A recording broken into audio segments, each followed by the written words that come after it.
Welcome back to Generative AI 101, where we make the weird and wonderful world of AI and generative AI a little less like rocket science. I'm your host, Emily Laird, your go to for deciphering all things machine learning, no jargon necessary. Today, we're venturing into a topic that's more important than you think, at least if you've been exploring text to image generation with us. So, writing image prompts. You ever tried telling someone your coffee order and somehow they hear decaf, non fat, 3 pumps of confusion? Okay, well, writing image prompts for AI is a bit like that, except instead of a barista, you're talking to a machine with no idea if you're asking for a Renaissance noblewoman or a vampire queen in a Victorian gown. And trust me, it matters. All right, strap in. We're about to make image prompt engineering as easy and satisfying as that first sip of morning coffee on a Monday morning. Oh, welcome to Generative AI 101.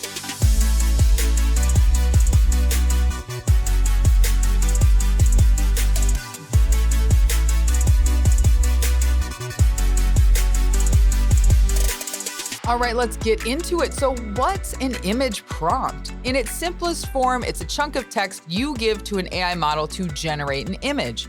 Now, if you're imagining some vague description like a sunset, congratulations, you've just ordered the AI equivalent of plain toast. Yeah, the AI will give you something, but it'll be more basic than you've ever imagined. For this to work like you want, you've got to give the AI more than that. It's like telling a friend to make you a sandwich without saying what ingredients you want. Do you want turkey, veggie, mayo, or mustard? Crafting a good prompt is about making those little details clear without going so overboard you end up with a salad instead of a sandwich. More on that later. So the AI needs 6 good words, at least. Descriptive words, people. Think of it like painting a picture with your words. Are we talking a dragon sitting on a pile of gold coins in a dark, misty cave? Or are we asking for a modern cityscape at dawn, bathed in pink light with people rushing to work? Be specific, and the AI will be too. All right, now that we've agreed to skip the boring stuff, let's break down some key components of your image prompt. So let's first talk about subject. This is your main character, the star of your show. Maybe it's a Renaissance noblewoman or a neon robot. Whatever it is, it better be clear. You wouldn't want your noblewoman to end up looking like she's just clocked off a shift at the mall, would you? No, she's the star, a main character. Next up is action. So what is happening in the scene? Is your vampire queen holding an ancient book or just standing around, staring into the abyss? The action gives your image life. Without it, you might as well be hanging up a dead fish on the wall. And we did that, and they sang, and it was tragic. Then we have environment or setting, right? So this is the backdrop, the atmosphere. Think a dimly lit Gothic castle or a sunlit meadow. It's the difference between setting the stage for a horror movie or a Disney special. Set your environment. Next is objects, so the supporting cast, secondary elements like props. You could ask for an intricate lace collar to make your noblewoman stand out, or a rusty sword in the hand of your dragon-slaying hero. Next is color. Be a little fancy here. Instead of saying red, try deep crimson or shades of gold and turquoise. This paints a more vivid picture for the AI to work with. Then you have style. You either got it or you don't. Just kidding. This is where things get fun.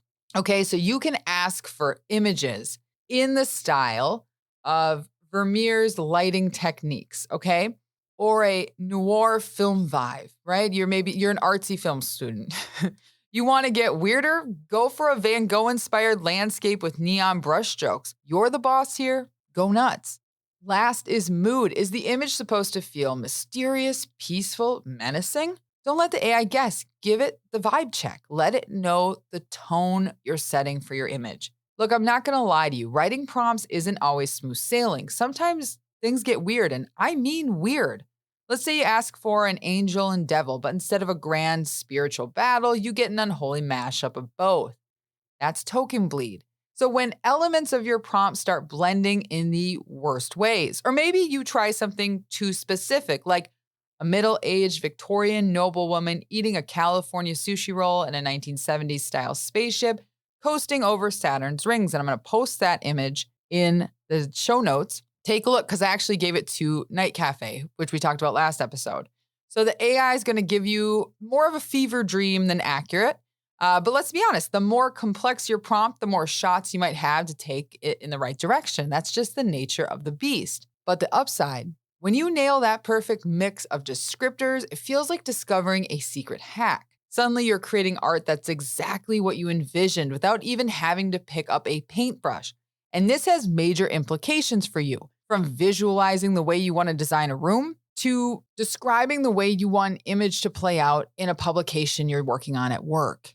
It can be impactful in both your personal and professional settings. And that, my friends, is the art of writing image prompts. So whether you're calling up a neon-colored claymation robot or a sunset over an alien planet, it all starts with your words. Don't overthink it, but don't undersell it either. A little detail goes a long way. All right, that's all for today's episode. Got questions? Or maybe you've come up with your own insane prompts you want to share. I love it. And thank you for all of you that have reached out on LinkedIn. So if you are interested in connecting, look me up on LinkedIn. I'm Emily Laird, Laird, and let's keep the conversation going. Until next time, stay curious, stay creative, and remember, you know more about writing image prompts now than you did when you arrived.